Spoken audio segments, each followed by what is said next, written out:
All right, welcome everyone. I think we have a fairly good group size, 10 people or so. I think we're signed up for the session. So I think probably a few more people will be coming in.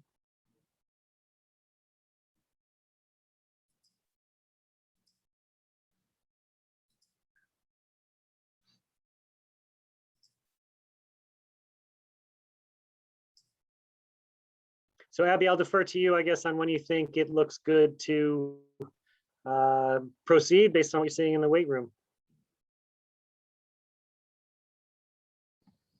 We should be all set. I'm going to mute so you don't have to hear my husky.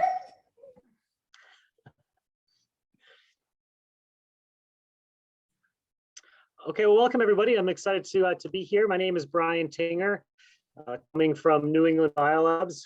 We are a recently certified B Corporation, and so I'm here really to give the perspective of the new B Corp on the process, what it took for us, maybe our journey, and then really I'm hoping to get a little bit of a dialogue with this group because I'm certainly looking to get some insight and some wisdom from folks about what it is that you do after becoming B Corp.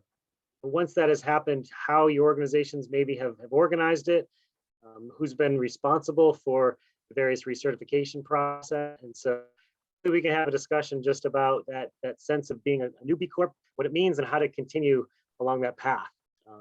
So I certainly, before I start, I'd like to introduce Polina, who is helping me out here to manage, watch out for the chat room if there's any questions that come up. I think we have a fairly small group, so maybe we could introduce those questions and comments throughout the next 45 minutes. But I'll certainly, get to it all at the end and we can have that conversation. But really, I want to give, so Polina, if you want to maybe introduce yourself on your experience and what brought you here to this place and time. Cool, sure. Welcome everyone. I am actually calling in from the Mid-Atlantic region, so I feel a little bit like I'm crashing someone else's party.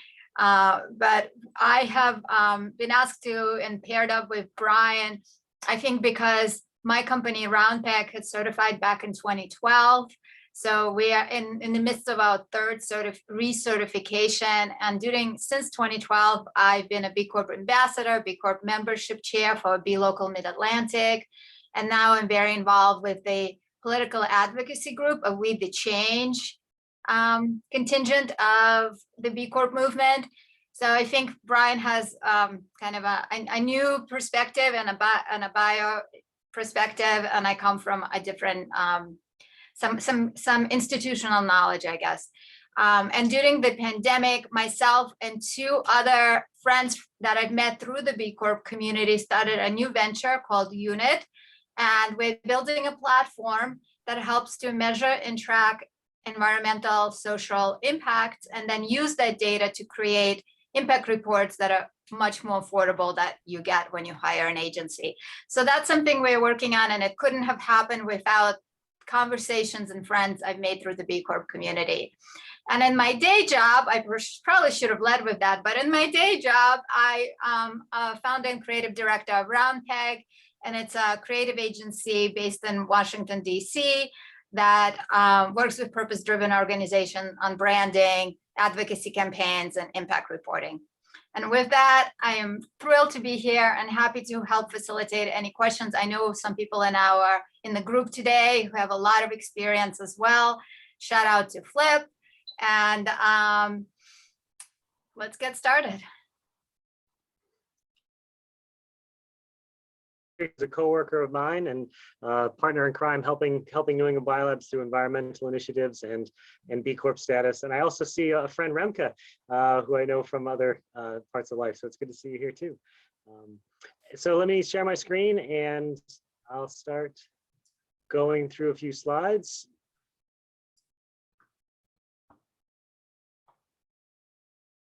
So hopefully you can see that now at this point. So New England Biolabs is a life science company. This is the campus of ours in Ipswich, Massachusetts. And a picture of our founding home. And New England Biolabs has been around for quite a long time. Just as a background, we were founded in 1974. So as a leading life science company, we're a little bit interesting that we're not down in the Cambridge, Kendall Square area. We've always been, you know, out in the suburbs in the North Shore, first in Beverly, Massachusetts, and now in Ipswich, Massachusetts. And the company has always had, I would say, a bent towards B Corp philosophies. And so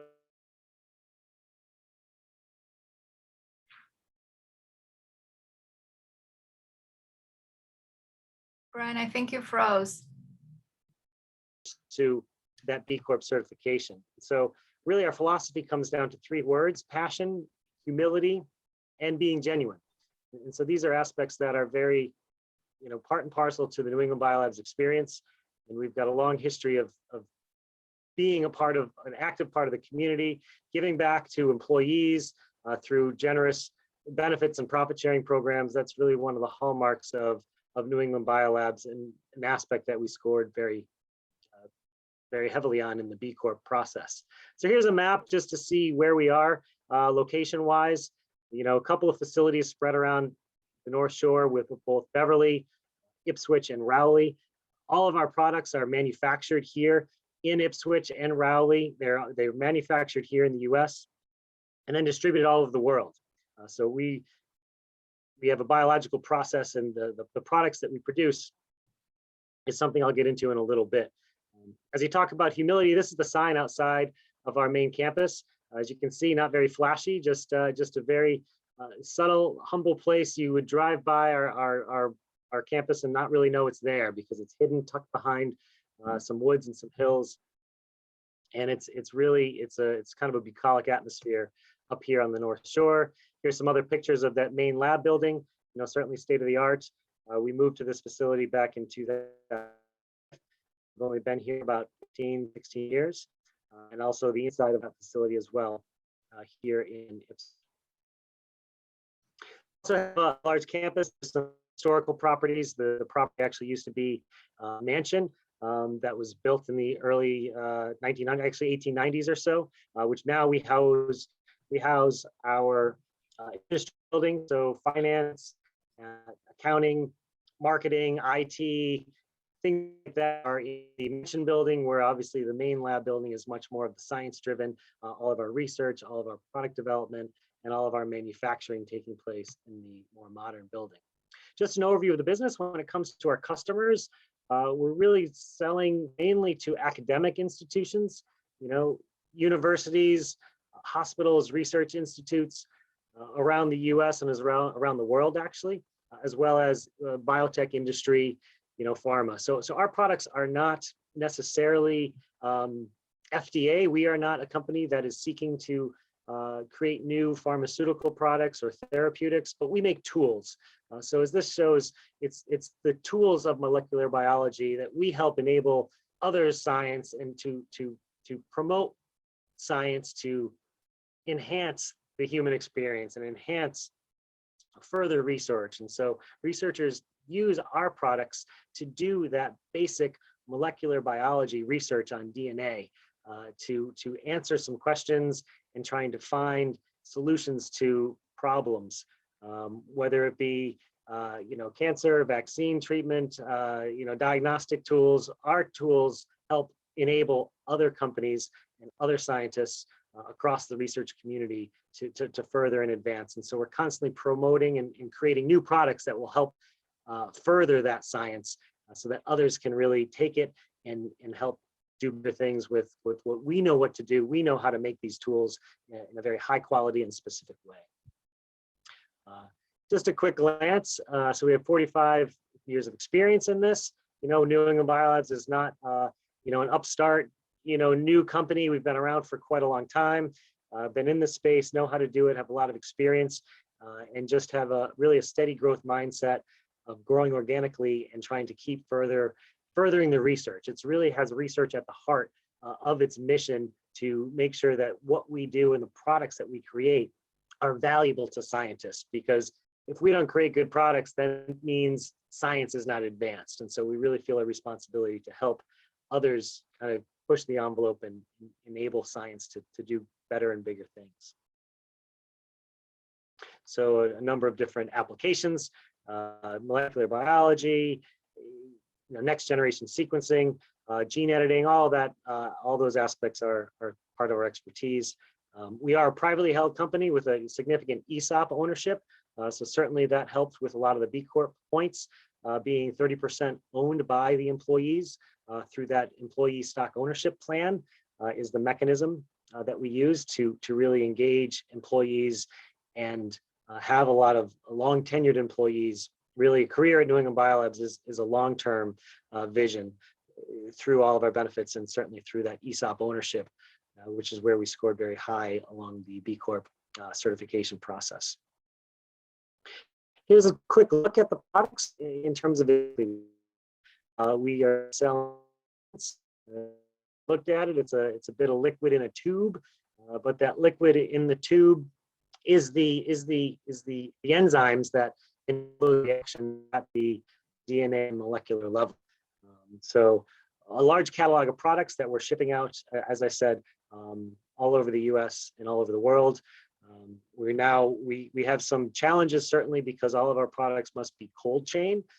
So being one that has to ship everything overnight to the customer for next day delivery certainly has a significant environmental impact that we're working with our carrier UPS to mitigate through carbon credits. Certainly looking for more ideas and certainly not aware that the distribution of our products takes a significant toll in maintaining that really low level, cold temperature, frozen temperatures that our products must maintain, both being stored and when they are shipped and distributed. So again, at a glance, really compare ourselves by scientists for scientists, strong commitment to the environment, sustainability, the arts. Facility that you saw earlier in those pictures was really one of the first LEED certified laboratory buildings back in 2005. I think at that point in time, to get a laboratory building, the LEED points was very difficult, particularly because there's a lot of air exchanges that have to occur in a laboratory type environment. And so it's harder to sort of make a nice tight building envelope. But still, at that point in time, we progressed forward. There's wastewater on site. All the water is treated on site and recycled back into the groundwater. So we discharge, we pull water from the local watershed and discharge it right back into the local watershed after obviously, cleansing it, which was another aspect that was a major questioning certainly on our B Corp questionnaire.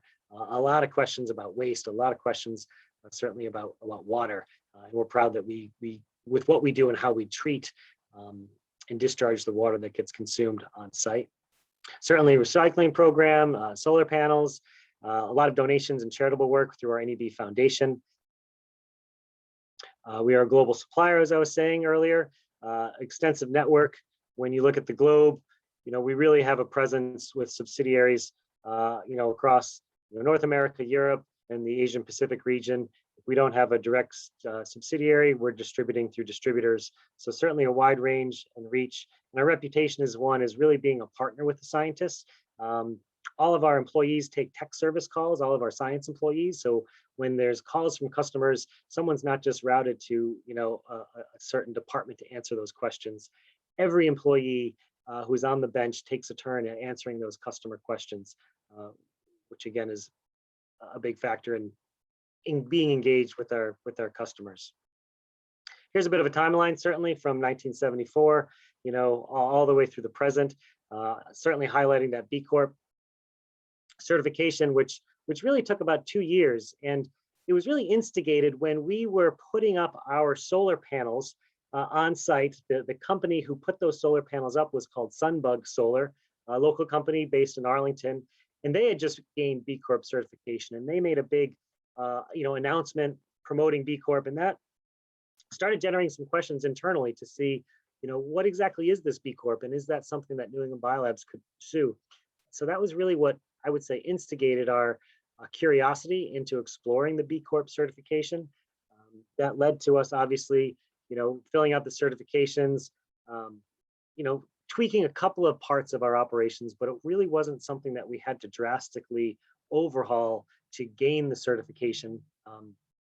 A lot of what Biolabs is doing, was doing, has been doing fit nicely into that certification process. But it took a little bit of the B Corp community, I think, to highlight what it is that B Corp represents and get an understanding of that for us to, really move on it. And now that we have, I'd say we're really proud and really trying to promote it to other companies, particularly in the life science industry. I think it is interesting that there are not a lot of B Corp companies in life sciences, which I think is somewhat surprising, because when I think about the life science industry, it is one that is very mission driven, right? To, in a lot of ways, find a solution that can benefit society, find a solution that can benefit, humankind in many ways. But yet there just aren't a lot of B Corps. And so we're hoping that we can maybe be a leader, and certainly want to talk to others within the life science industry as well as other industries to try and highlight that this can be a really driving force and an inspiration, I think, not only to the employees, but customers and future employees, as a means of both retention and attracting talent. We feel it can be a very nice differentiator, and it's just something that we've always felt committed to, and perfectly aligns with really the founding principles of the company from its beginning. So this is what I was talking about, the timing of the certification. As I said, started back in June of 2018, all the way through really December of 2020. Those first maybe year and a half, it took a little bit of time really organizing our own data. As anyone that's gone through this obviously knows, organizing the data, putting it in a place that can be consumed by the B Corp evaluators certainly took some time internally. But then once really the mid 2020 came and we had our evaluator assigned to us, we could then just really move through the questions and get it going. And so really just recent certification in December of 2020 or January of 2021. So we've only been a B Corp for about 6 months now, and certainly looking to expand our involvement and doing these types of leadership development conferences. I'm really excited to participate in and learn more from other folks. So here's just a quick snapshot from our B Corp page. As you see, we just barely squeaked over the line with a score of 81, but we'll take it. And certainly, as you see, we highlight the areas of importance, I guess, or strength for us, certainly on the worker engagement, certainly the community engagement scores of 32 and 19 points respectively. The environment certainly very strong, but there are certainly, as we've gone through it, very obvious ways that we can improve, that we're looking to improve. I would say particularly as it comes to purchasing policies and supply chain, maybe refining some of those aspects. And so I'd certainly be curious to hear more about those areas from other folks. But we feel really good on the worker engagement, community engagement.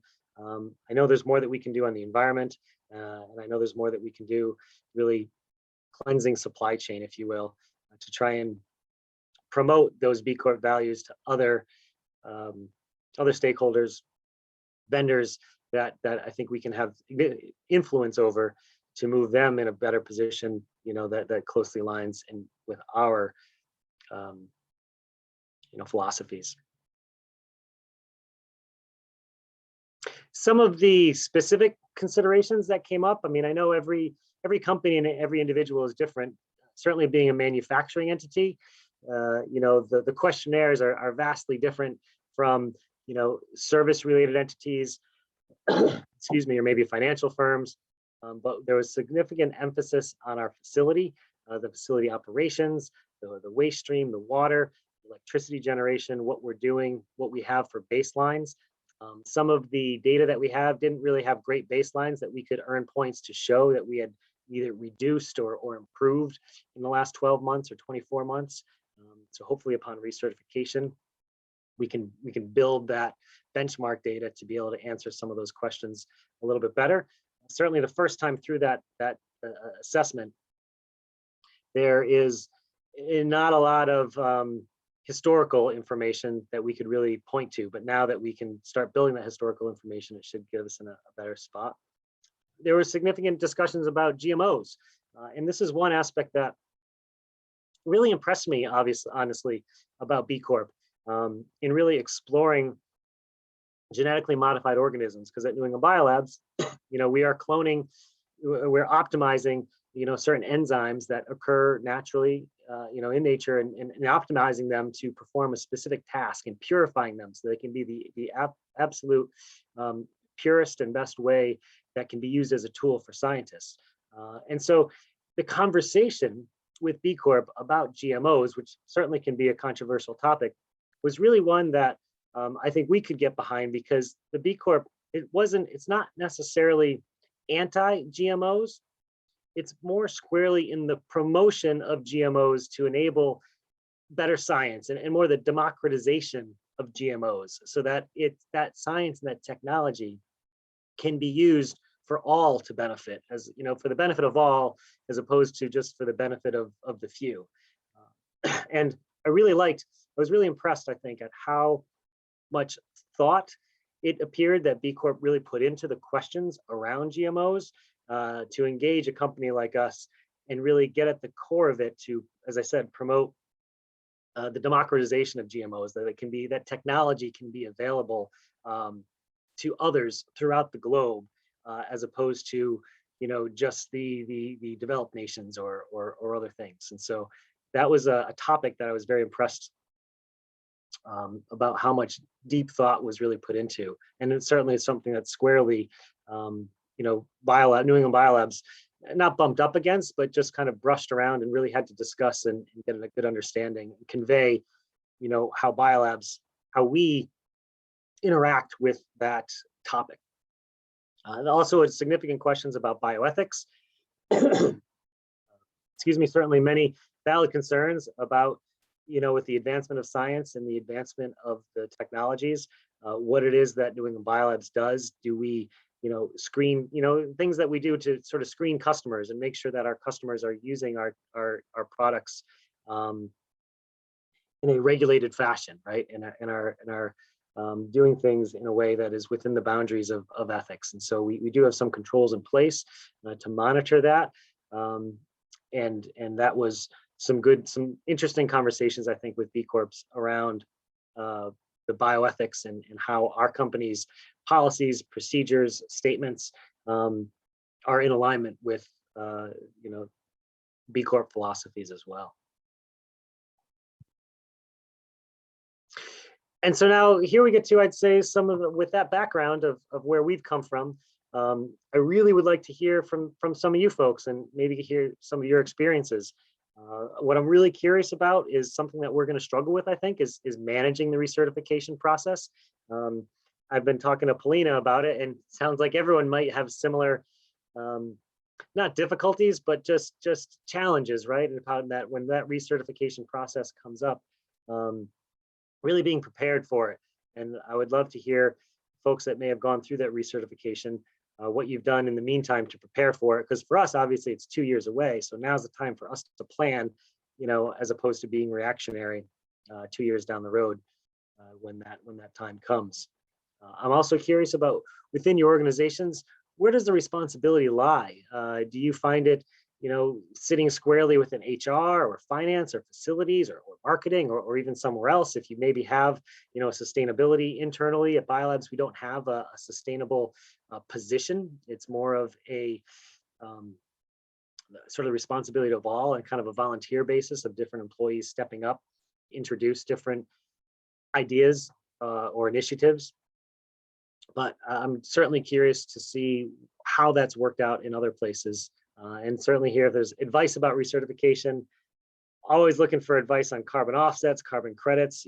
Certainly at New England Biolabs, we have a significant electrical consumption with all of our cold chain, significant freezers, products that need to be kept cold.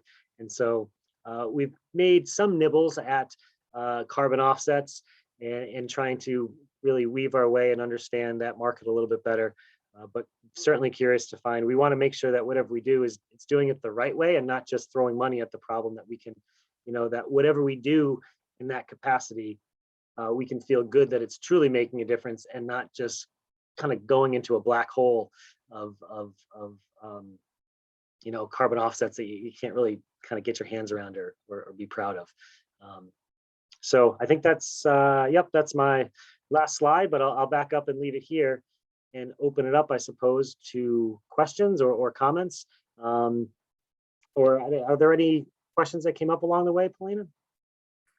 I don't see any in the chat, but I have a quick one for you. On the governance section, I saw that you guys scored maybe, I think it was around something like 6 points. I'm curious, Brian, is Biolabs a public benefit corporation? Not yet, no. So that's one thing that would certainly earn us some big points. So we have not filed for the Public Benefit Corporation yet here in Massachusetts. That's actually a requirement for us to do in order to recertify. So if our recertification is going to be approved, that's certainly a commitment that we need to make. And so we're working on that now. There just wasn't time to sort of do it. The timing of things didn't quite work out. We had, unfortunately, right around the time of our B Corp certification, we're planning on going forward with that refiling of the articles of organization, but our owner and founder actually passed away at the age of 93 right around that time frame. And so it just didn't feel like the right time to we need to have a larger discussion, I think, with the rest of the family and kind of bring everybody on board. So the timing just didn't kind of work out. So that's why that score certainly lower. And, being a small privately held company, a very, small, closely held governance and board of directors and such too. But thank you for that.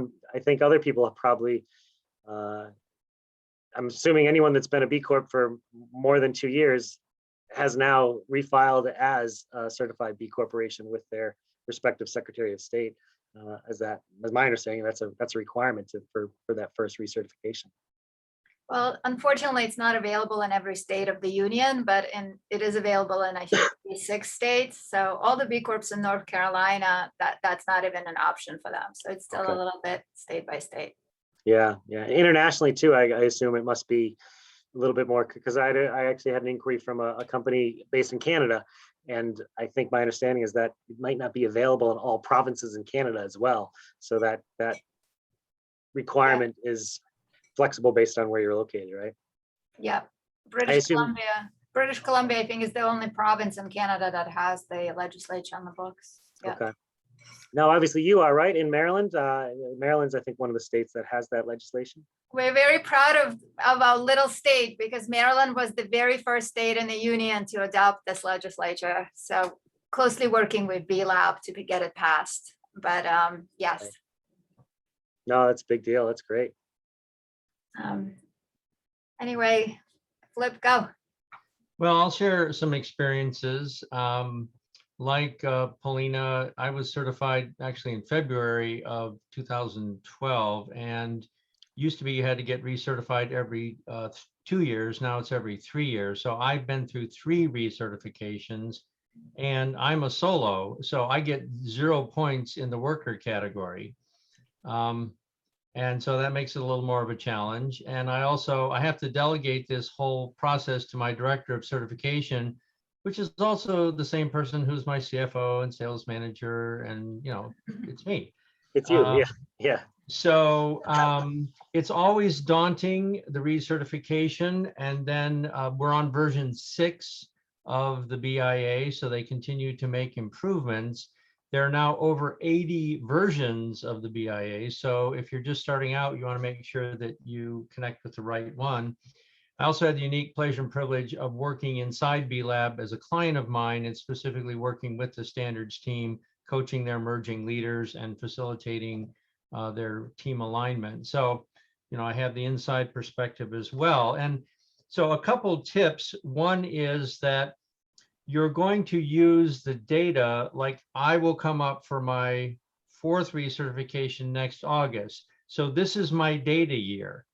So it doesn't work to wait till next August and then go, oh, let's see, what have I done? I'm actively looking at what I can do this year, because my score, I've gone from as low as 83 to as high as 131.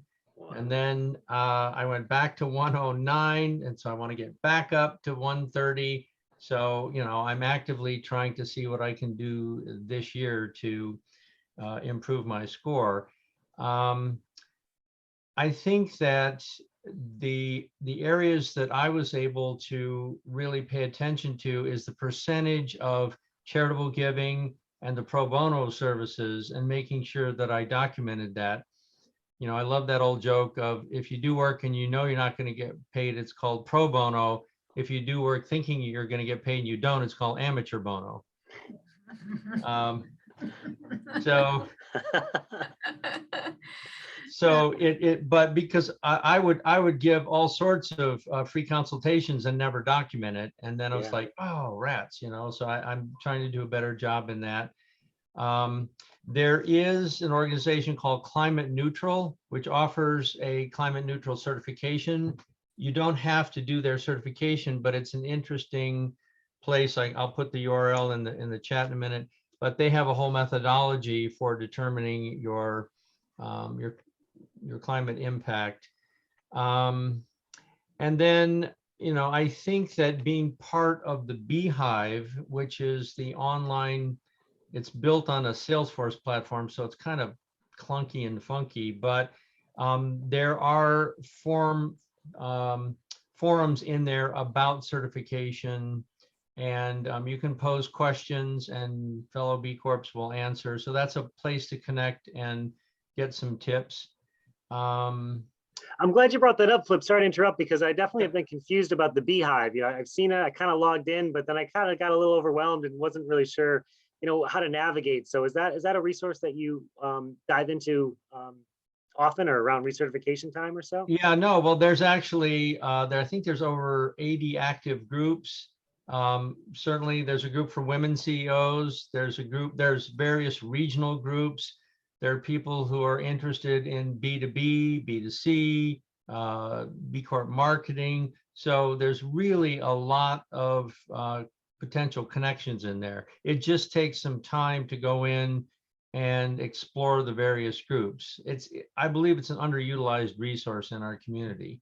So, Yes. And I would suggest sign up for weekly digest, because otherwise it does get overwhelming. I like getting my weekly digest on a Friday afternoon and kind of catch up. Yep. Yeah. And then the last point is that in terms of, I believe, Polina, we're now up to 40 states. The last time I checked, that have what's called the enabling legislation. Whereas if you are a C Corp or S Corp, you are required before your next recertification to become a benefit corporation. But if, like me, you're an LLC, for those of us who are entrepreneurs, LLC works, I believe, in any state that has LLCs, because you can change your own governing documents. It doesn't take a vote of the shareholders. So that's both, maybe it's a little loophole, but it's geared for the smaller businesses and entrepreneurs. So anyway, happy to answer more questions, but that's just some reflections from my experience. No, thank you, Flip. If you don't mind me asking, which category, I guess, are you in terms of, I guess, service or what assessment do you jump into? Yeah, sure. I'm service with 0 employees. So Okay. that's its own BIA. And I think there's about 75 of us who are solos and certified in the US. Okay, yeah. I might reach out to you offline, Flip, because I'm trying to figure out, I'm going through the certification now and trying to figure out how to keep my score. Because it's every time I recertify, I feel like I lose a few points along the way. So we'll see. Well, they do. Yeah, they do raise the bar. And, because I know so many folks there, I mean, the last time I went through my research, they asked for feedback. I had 14 data points, and one of them, and, there are questions on the BIA that they want you to answer that you actually don't get any points on, because that's just in, keeping all of us active in terms of best practices. But the one I had to chuckle at was, is 51% of your company owned by women, people of color, people from marginalized communities? And I said, I love this question. I can increase my feminine side, but I just can't get it to 51%. So yes, we have to counterbalance the white male supremacy for eons. But it just made me chuckle.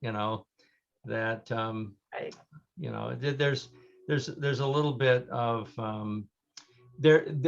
I sometimes feel like they're trying so hard that they slice and dice it, you know, into some pretty tiny pieces. But in the end, the beauty of this is that, and a lot of people don't know this, the standards are not set by B-Lab themselves. They're set by independent panels that then B-Lab cannot override. So you can't greenwash it. You can't buy your way in. It's a very rigorous process to set the standards, because I was on a large company working group. But you know, it's rigorous for a purpose. Yeah.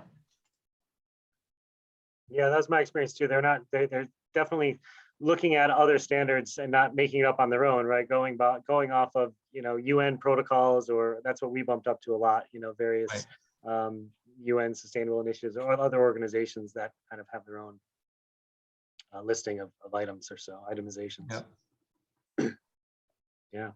It's so cool. I didn't realize that there was like another panel beyond B-Labs. Like I thought the whole thing was like a B-Labs brainchild, but that's so cool. That's so interesting.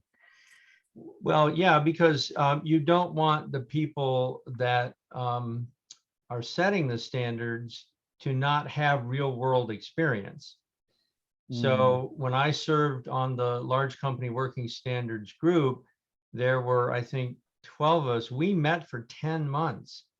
And we had an outside facilitator, and then, you know, we give this to B-Lab, and that's what the standards are. So yeah, it's independently set, and then B-Lab administers those standards. Now, you know, they may tweak the wording, or they may tweak the weighting of you know, which questions count for more than others, but the basic standards themselves are set by independent panels. That's so cool. That's really cool. Now, Ben, what brought you into this? Sorry to put you on the spot, but are you representing a company or so as well? I'm just kind of curious of others. Yeah, for sure. So I'm here with Dirigo Collective, and we just submitted our B impact assessment on April 30th. So we're pretty psyched. That's great. Yeah, we're you know, I think this is a bummer for us, but a good thing overall for the movement, that we immediately after we hit submit got an email from B-Labs being like, and it could be up to 8 months before we can even look at your assessment.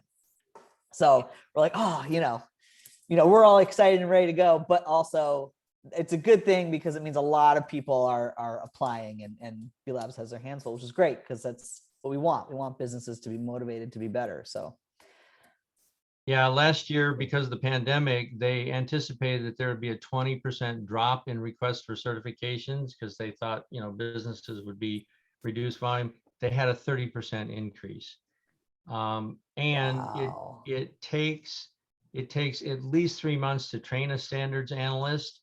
And of course, they are also working through, I think there are 8 languages at this point that the BIA is available in. So it's pretty complex. And the standards analysts, you know, they don't get many calls from applicants going, I'm just calling to say, I love this process and I want to thank you for all the positive energy. You know, the standard analysts are like, why is this? And why is this so hard? Why is it taking you so long? I mean, it's a really stressful job. Yeah. I believe Are that. there any pending B Corps on the call? I mean, Pending? I guess technically we're pending. Okay, I guess you sort of, well, you already applied. Pending is you get your pending certificate, like you've been through the certification. They give you, pending is for startups. Oh, It's for startups who are like in their early stages and have just like, they don't have all the financial data, and they don't have they don't have all the historical data you may need for a full BAI assessment.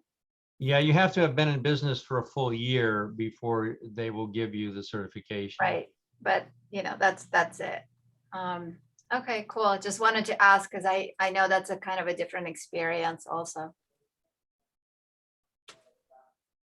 Brian, real quick before we wrap up, what are your plans to kind of get more people on board and introduce this concept to employees at Biolabs? Because you have a large workforce, and it's probably a job to get everybody onboarded to this. Yeah, that's what we're trying to figure out. I mean, there's really right. I mean, we're globally a company of 650 or so employees, or maybe 700 employees now, and domestically, probably 500 of them are here in Ipswich or on the North Shore, and so yeah, I mean, we have a bit of a green team, but we haven't really figured out the right way to engage the employees to kind of merge some of these other not divisions but other groups, I guess, that are very similar and tangential to the B Corp, but definitely struggling with how to organize it and really have it be, a firm responsibility. A lot of it's fallen on really myself and Dan Heider here. And, I'm in finance and Dan's in research, and it's neither one of our full-time jobs. We still have a full-time job outside of this stuff. And so struggling to, strike that balance. A part of it, I think, is probably going to be bringing in a head count, finding a new hire to try and, help organize it and maybe take on this and other roles, but we don't have a firm grasp of that either. Mhm. So that's call. something we struggle with to try and figure out how to keep it going. Yeah. Yeah, that's a But yeah, and I don't know anyone else here. I mean, Remka, I see you over there. I mean, curious, what you brought you over here into the. I think I can't remember. Are you representing a B Corp or I forget your background? No, so I think my situation is a little unusual, but I'm currently based in Amsterdam, the Netherlands. So actually, there's a major match going on right now for the soccer European Championships that I'm missing out on, but I'd rather be here. So no, but I'm actually moving back next month to the Boston area, so it's important for me to reconnect with a crowd that is interested in business as a force for good. But I have my own consulting firm, pretty recent, doing strategy, certification, and reporting with small to medium-sized companies. And I'm currently working with a SaaS company, actually getting them through the B Corp platform and guiding them to become B Corp certified.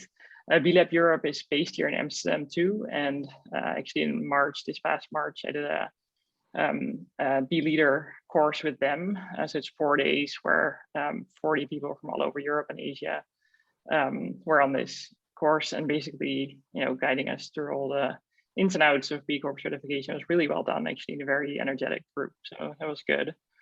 But I thought this session would be really interesting to just see, what you as a newbie to the B Corp, movement experienced going through that certification, and now how you're doing, because I'd like to learn as much as possible and help others become part of the movement too. So that's kind of my background quickly. Yeah, I think we're looking at also as a big, having the B Corp assessment now gives us a little bit of guidance on what to do going forward. I felt like in prior years, maybe we'd try and decide, should we do this, should we do that? And it's not really clear. Well, now we have a little bit of a roadmap, right? And you can always bounce it up against the B Corp assessment. And if we're going to choose A, B, or C, well, what would B Corp do is kind of in a little bit of a way to help guide us to maybe nudge us in one direction or the other, or provide more structure. So I'm really hoping I think this is going to give a structure to our forces going forward. Yeah, no, I think it's a great tool and framework for companies to really get a better grasp of their impact and sustainability activities, and I'm really excited for you guys that become B Corp. And yeah, with that status, I think, the BI was mentioned. I think there are so many ways in which you can leverage, but like you said, there's a lot coming at you at one time, and obviously the platform too, it's so comprehensive. And it touches on so many topics, and it's not just right. As you've noticed, but it's not just checking boxes. Like, a lot of these issues actually take up a bigger conversation, with different people of your team, or and requires change management in many cases too, which change doesn't happen overnight. So I think that's kind of what I see a little bit as a struggle for some companies, where yes, you want to go through this assessment, but at the same time, a lot of these topics, you cannot just brush over and tick off and move on. You kind of need to really dig into them, and they take a bit more time. So, but it seems like you were able to do that all, so that's great. Yeah, it took a lot of effort, though. It definitely takes time, as everyone here, I think, who's gone through it can attest to. Yeah. But, No, it's interesting also what you said in terms of the resources, and that the waiting time is now quite long to become certified, because the growth has been tremendous over the past 2 years, 30% per year each year for over the past 2 years. So they are just scrambling with resources indeed at Biolab, but they're hiring people now too. So my hope is that that wait can kind of be brought down pretty soon, but let's see.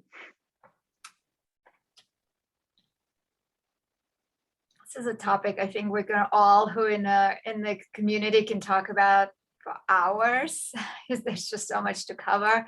I think Amy just chatted us to say that technically we need to wrap up at 3:15 and then reconvene after a short break at 3:30, where we get to hear from all the presenters who did the workshops during this time slot. So we hope to see you all at that next session, and take a bio break. Thanks for joining and listening, everybody. I appreciate it. Yep, thank you. Thank Thanks, you. y'all. Bye-bye.